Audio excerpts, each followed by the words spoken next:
गुजरात दंगों को लेकर बीजेपी ने तीस्ता सीतलवाड़ और कांग्रेस अध्यक्ष सोनिया गांधी पर जबरदस्त निशाना साधा है।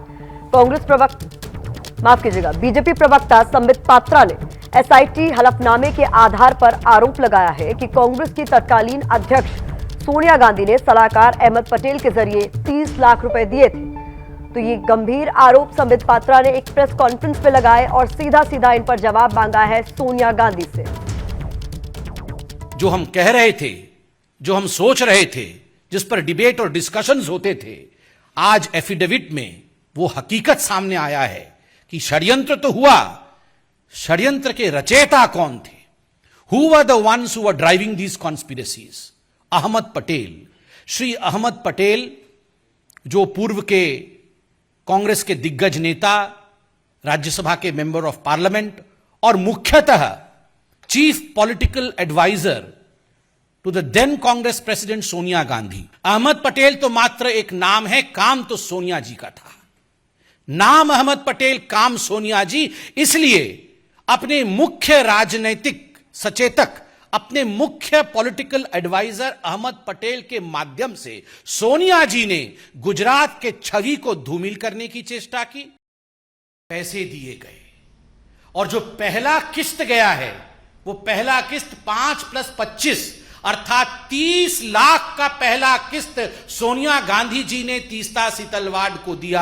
अहमद पटेल जी हमारे बीच में नहीं है, अहमद पटेल जी ने तो केवल डिलीवर किया, दिया सोनिया जी ने अपनी तिजोरी से, डिलीवरी की अहमद पटेल जी ने और लिया तीस्ता सीतलवाड़ ने। और याद रखिए, ये 30 लाख उस जमाने में केवल पहला किस्त था। This was just the first instalment. इसके आगे न जाने कितने करोड़ों रुपए सोनिया गांधी जी ने नरेंद्र मोदी जी को अपमानित और बदनाम करने के लिए, झूठे षड्यंत्र में फंसाने के लिए, बीजेपी को नीचे गिराने के लिए, बीजेपी कैसे आगे ना बढ़े इस चेष्टा में, और केवल बीजेपी और मोदी को पीछे रख करके राहुल गांधी को प्रमोट करने के लिए तीस्ता सीतलवाड़ का इस्तेमाल इस पैसे से सोनिया गांधी जी ने किया। तो तीस्ता सीतलवाड़ के बहाने कांग्रेस पर निशाना और सीधे सीधे सोनिया गांधी से सवाल पूछे गए। कांग्रेस से बीजेपी के आरोपों को गुजरात चुनाव से जोड़कर पलटवार किया है। कांग्रेस के प्रवक्ता हैं पवन खेड़ा, उन्होंने एसआईटी पर ही सवाल खड़े कर दिए। गुजरात दंगों में तीस्ता सीतलवाड़ की भूमिका को लेकर बीजेपी ने हमला किया है। कांग्रेस पर आरोप लगाए हैं कि कांग्रेस अध्यक्ष सोनिया गांधी, उनके राजनीतिक सचिव अहमद पटेल ने तीस्ता सीतलवाड़ के साथ मिलकर तब की गुजरात सरकार को अस्थिर करने की कोशिश की, तब के गुजरात के मुख्यमंत्री नरेंद्र मोदी को बदनाम करने की कोशिश की। क्या है इस पर जवाब कांग्रेस पार्टी का? मेरे साथ पार्टी के मीडिया विभाग के प्रमुख पवन खेड़ा हैं। जो आरोप हैं बीजेपी के गंभीर हैं, क्या जवाब? इनका तो हर आरोप आपको गंभीर लगता है। अरे साहब, अगर कांग्रेस पार्टी मोदी जी जैसी राजनीति करना जानती या करना चाहती तो क्या मोदी जी वहां मुख्यमंत्री रह सकते थे? सिर्फ बदनामी करके हम रुक जाते, हम हटा देते। लेकिन हम ऐसी राजनीति नहीं करते।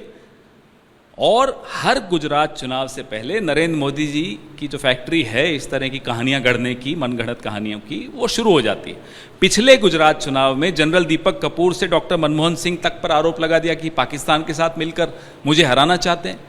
फिर माफ़ी मांगनी पड़ी संसद में, फिर माफ़ी मांगेंगे, क्योंकि इस तरह की मनगढ़ंत कहानियों की मियाद 4 से 6 महीने होती है। जब तक वो चुनाव आते हैं, ये कहानियां लाते हैं, जीतने का कोशिश करते हैं और फिर माफ़ी मांग लेते हैं। ये उनकी पुरानी आदत है। आप कह रहे हैं कि अगर कांग्रेस चाहती तो मोदी मुख्यमंत्री ही नहीं रहते। बीजेपी यही तो आरोप लगा रही है कि यही आपकी मंशा थी, जिसकी वजह से आपने। मंशा होती तो हम सफल हो जाते। अगर मंशा होती तो क्या देर लगती थी सफल होने में। लेकिन नहीं, हम ऐसी राजनीति नहीं करते।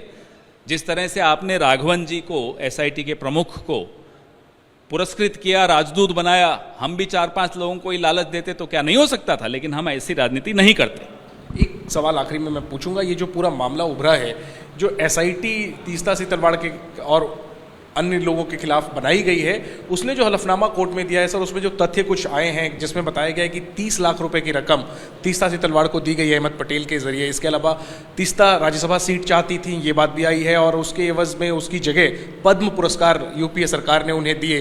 तो तमाम जो चीज़ें उभर कर सामने आई हैं एसआईटी रिपोर्ट में, जिसके हवाले से बीजेपी कह रही है कि मिली भगत थी तीस्ता सीतलवाड़ की अहमद पटेल से और सोनिया गांधी से। उस पर किसी को राज्यसभा देनी होती तो हमारे पास तो बहुत राज्यसभा थी, उस वक्त दे देते। जैसा ये सोचते हैं, इनको लगता है सब वैसे ही हैं। जैसे राघवन जी को राजदूत बना दिया, बनाया या नहीं बनाया? तो एसआईटी उस वक्त की हो या एसआईटी इस वक्त की हो, सिट स्टैंड इनके इशारे पर होती है एसआईटी। क्या रणनीति होगी कांग्रेस की, क्योंकि जैसा आप कह रहे हैं कि गुजरात चुनाव की वजह से इस मुद्दे को तूल दिया जा रहा है और आरोप लगाए जा रहे हैं, तो ऐसे में आपकी क्या रणनीति? हम तो इनको वापस से ऐसे मुद्दों पर लाएंगे, लाते रहेंगे जिसमें ही घबराते हैं। ये छुई मुई प्रधानमंत्री हैं, सड़कों की हालत दिखा दो, बेरोजगारों की शक्ल दिखा दो, किसानों की शक्ल दिखा दो, अर्थव्यवस्था की हालत दिखा दो, रुपए की हालत दिखा दो तो घबरा जाते हैं। सामने ना आपके आएंगे ना हमारे आएंगे, इसलिए इस तरह की थ्योरीज के पीछे जाकर छिप जाते हैं। हम फिर से इन्हें कहेंगे असली मुद्दों पर आइए, चुनाव लड़िए, आंखों में आंखें डालकर बात कीजिए, सवालों को झेलिए। तो ये तो छुई मुई प्रधानमंत्री, ये कहना है पवन खेड़ा का। तो गुजरात दंगे पर कैसे बीजेपी और कांग्रेस आमने सामने, ये आप देख रहे हैं। बीजेपी का ये बड़ा दावा एसआईटी के हलफनामे के आधार पर है, जिसे तीस्ता सीतलवाड़ की जमानत अर्जी के खिलाफ एसआईटी ने दायर किया है। हलफनामे में सनसनीखेज खुलासा हुआ है। एसआईटी के हलफनामे में तीस्ता सीतलवाड़ के कांग्रेस के तत्कालीन अध्यक्ष के राजनीतिक सलाहकार अहमद पटेल से पैसे लेने का जिक्र है। एसआईटी ने दावा किया है कि उसने तत्कालीन राजनीतिक सलाहकार तीस्ता सीतलवाड़ से 2 बार लाखों रुपए स्वीकार किए थे, जिन्होंने सर्किट हाउस में पैसे स्वीकार करने और देखने का भी दावा किया था। यह भी दावा किया जाता है कि गुजरात और गुजरात के तत्कालीन मुख्यमंत्री को बदनाम करने की कोशिश की गई थी। तो ये गंभीर आरोप एसआईटी के हलफनामे के आधार पर बीजेपी कांग्रेस पर लगा रही है और इसमें सीधे सीधे निशाने पर है सोनिया गांधी। और इसी को लेकर आज संबित पात्रा ने भी प्रेस कॉन्फ्रेंस की, कहा कि अहमद पटेल तो सिर्फ नाम है, काम सोनिया गांधी का है। सोनिया गांधी ने खुद अपनी तिजोरी से ये 30 लाख रुपए की रकम दी थी, जिसका जिक्र किया जा रहा है।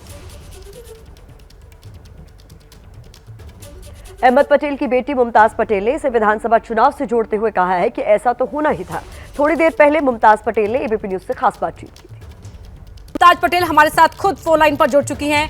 मुमताज जी, जो ये आरोप लगाए गए हैं एसआईटी के हलफनामे का हवाला देते हुए बीजेपी की ओर से, क्या कहेंगी आप?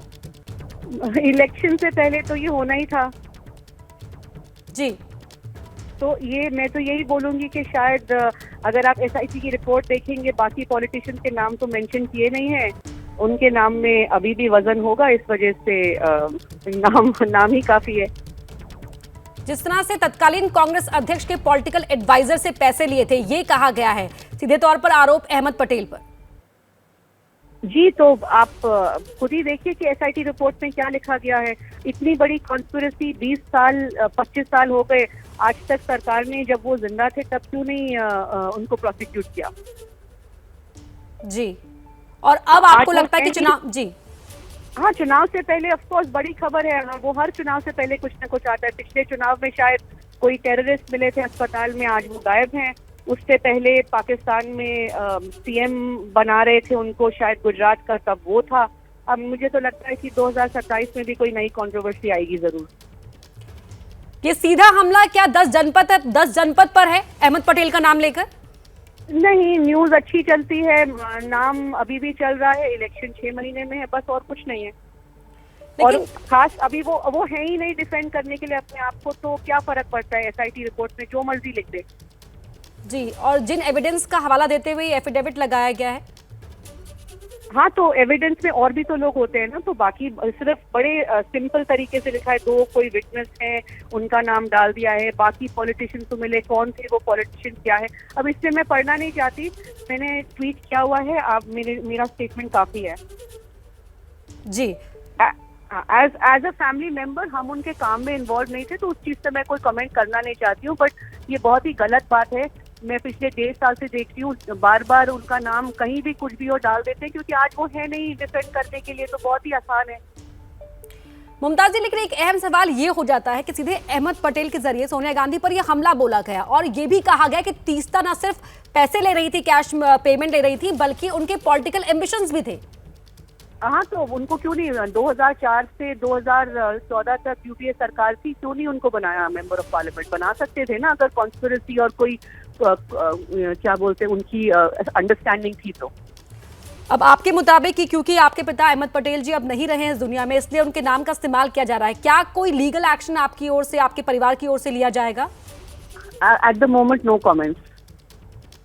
तो क्या लगता है आपको, एक बार फिर समझना चाहूंगी आप कि आखिर सब हो क्यों रहा है? आज नहीं, अब इसके बारे में मैं क्या बोल सकती हूँ, आप लोग ज्यादा जानते हैं। मैंने अपना एज अ फैमिली स्टेटमेंट दे दिया। अब जो पार्टी स्टैंड लेगी या पार्टी अपना स्टेटमेंट देगी वो डिपेंड उन पे करता है। शायद आज पार्टी ने अपना स्टेटमेंट दिया और प्रेस कॉन्फ्रेंस करेंगी। तो पार्टी लीडर से आपकी बात हुई? I don't want to comment on it, बस इतना ही कहना चाहूंगी। शुक्रिया बहुत बहुत।